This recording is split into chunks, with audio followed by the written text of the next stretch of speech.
হাজৰিকা ডাঙৰীয়া, অসম সাহিত্য সভাৰ প্ৰধান সম্পাদক ডক্টৰ উপেন্দ্ৰজিৎ শৰ্মা ডাঙৰীয়া, প্ৰমুখ কৰি অসম সাহিত্য সভাৰ কেন্দ্ৰীয় বিষয়ববীয়াসকল, বুঢ়ীদিং আৰু পেঙেৰিয়া সাহিত্য সভাৰ সন্মানীয় সভাপতিদ্বয়, প্ৰাক্তন সভাপতিসকল আৰু ইয়াত উপবিষ্ট আমাৰ এই অঞ্চলৰ বিশিষ্ট ব্যক্তিসকল, আজি এই সভাত সম্বৰ্ধনা জনাবলগীয়া সম্বৰ্ধিত ব্যক্তিসকল আৰু সাংস্কৃতিক দলসমূহৰ শিল্পীবৃন্দ আৰু শ্ৰদ্ধাভাজন, আপোনালোকৰ সকলোৰে সহায় সহযোগিতা কামনা কৰি আজি মুকলি সভাখন পৰিচালনা কৰিবৰ কাৰণে মই সভাপতিৰ আসন গ্ৰহণ কৰিছোঁ।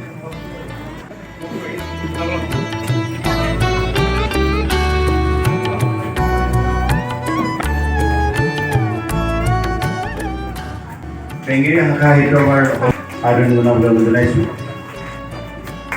আমাৰ গুণবৰুৱাদেৱে এটি গ্ৰন্থ টোপোলাৰ প্ৰদান কৰিছে।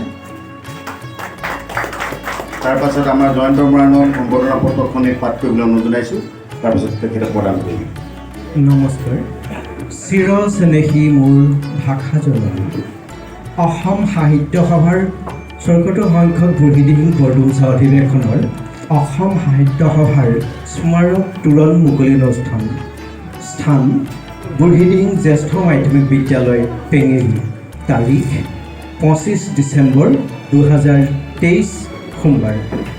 সম্বৰ্ধনা পত্ৰ সমীপেক্ষু ডক্টৰ সূৰ্যকান্ত হাজৰিকা, মাননীয় সভাপতি অসম সাহিত্য সভা, চন্দ্ৰকান্ত সন্দিকৈ ভৱন, যোৰহাট ১। শ্ৰদ্ধাস্পদেশু আমাৰ সশ্ৰদ্ধা প্ৰণিপাত গ্ৰহণ কৰিব। চলিত বৰ্ষৰ বিদায় ক্ষণত আপোনালৈ যাচিলোঁ নৱবৰ্ষৰ অফুৰন্ত শুভকামনা। অসম সাহিত্য সভা উত্তৰ পূৰ্বাঞ্চলৰ এক সৰ্ববৃহৎ সাহিত্যসেৱী জাতীয় অনুষ্ঠান। অসমীয়া জাতীয় জীৱনৰ হিয়াৰ আমোদস্বৰূপ এই মহান জাতীয় অনুষ্ঠানটিয়ে ১০৭ বছৰত ভৰি দিলেহি। পদ্মনাথ গোহাঁই বৰুৱাক প্ৰমুখ কৰি বহুজন সাহিত্য কাণ্ডাৰী অনুষ্ঠানটিৰ গুৰি মথা ধৰি আজি এই গৌৰৱোজ্জ্বল ক্ষণত উপনীত কৰালেহি।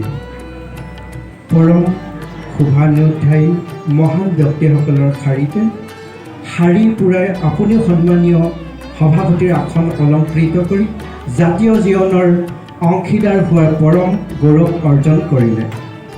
বৰডুমচা পেঙেৰি শদিয়াৰ পৰা ধুবুৰীলৈ, ধুবুৰীৰ পৰা দেশ বিদেশলৈ চিৰ চেনেহী ভাষা জননীৰ সৌৰভ বিলাই ধন্য হৈছে আপুনি। সাহিত্যৰ অমৃত মন্থন কৰি ধন্য হৈছে আপোনাৰ জীৱন। সেই সুধীজন অসম সাহিত্য সভাৰ ৭৪ সংখ্যক বুঢ়ীদিং বৰডুমচা অধিৱেশনৰ শতবৰ্ষীয় স্মাৰক তোৰণৰ দ্বাৰ উন্মোচন কৰিবলৈ আহি বুঢ়ীদিং বৰডুমচাবাসীকো কৰিছে ধন্য। বুঢ়ীদিং শতদল আৰু পেঙেৰি স্বৰ্ণ শাখা সাহিত্য সভা আপোনাৰ ওচৰত চিৰ কৃতজ্ঞ।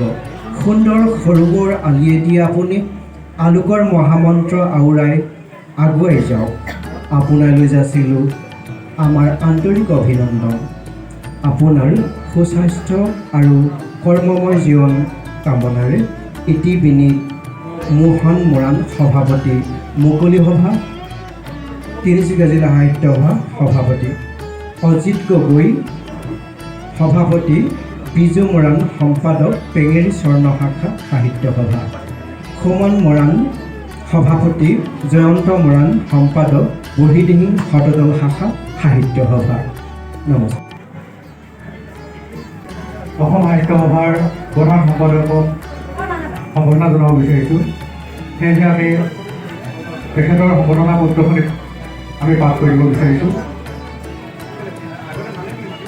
চিৰচেনেহী মোৰ ভাষা জননী, অসম সাহিত্য সভা ৭৪ সংখ্যক বুঢ়ীদিং বৰডুমচা অধিৱেশনৰ অসম সাহিত্য সভাৰ স্মাৰক তোৰণ মুকলি অনুষ্ঠান স্থান বুঢ়ীদিং জ্যেষ্ঠ মাধ্যমিক বিদ্যালয় পেঙেৰি, তাৰিখ 25 ডিচেম্বৰ 2023 সম্বৰ্ধনা পত্ৰ সমিবেশো ডক্টৰ উপেন্দ্ৰজিৎ শৰ্মা মাননীয় প্ৰধান সম্পাদক অসম সাহিত্য সভা চন্দ্ৰকান্ত সন্দিকৈ ভৱন যোৰহাট শ্ৰদ্ধাস্পদেশো আমাৰ সশ্ৰদ্ধ প্ৰণিপাত গ্ৰহণ কৰিব চলিত বৰ্ষৰ বিদায়ক্ষণত আপোনালৈ যাচিলোঁ নৱবৰ্ষৰ অফুৰন্ত শুভকামনা শতবৰ্ষ গৰকা ঐতিহ্যমণ্ডিত অসম সাহিত্য সভাৰ প্ৰধান সম্পাদকৰ দৰে গধুৰ দায়িত্ব বহন কৰি দেহক মাটি কৰি তেজক পানী কৰি অসমৰ ইমূৰৰ পৰা সিমূৰলৈ ভ্ৰমি সাহিত্যৰ গৌৰৱ বিলাই যি ত্যাগৰ নিদৰ্শন দাঙি ধৰিছে তাৰ বাবে অসমবাসীৰ লগতে ভূমিদিহিং পেঙেৰিবাসীও আপোনাৰ ওচৰত চিৰকৃতজ্ঞ অধ্যাপনাৰ ব্যস্ততাৰ মাজতো চিৰচেনেহী ভাষা জননীৰ বাবে এইকণ সময় দিয়াৰ বাবে আপোনাৰ জীৱন ধন্য হৈছে অসমবাসী অসম সাহিত্য সভাৰ 14 সংখ্যক ভূমিদিহিং বৰদক্ষা অধিৱেশনৰ স্মৃতি বিজড়িত শতবৰ্ষীয় স্মাৰক তোৰণ উন্মোচনৰ মধুৰ ক্ষণত উপস্থিত থাকি আমাক দিছে বিনোদ আনন্দ আপোনাৰ ওচৰত আমি কৃতজ্ঞ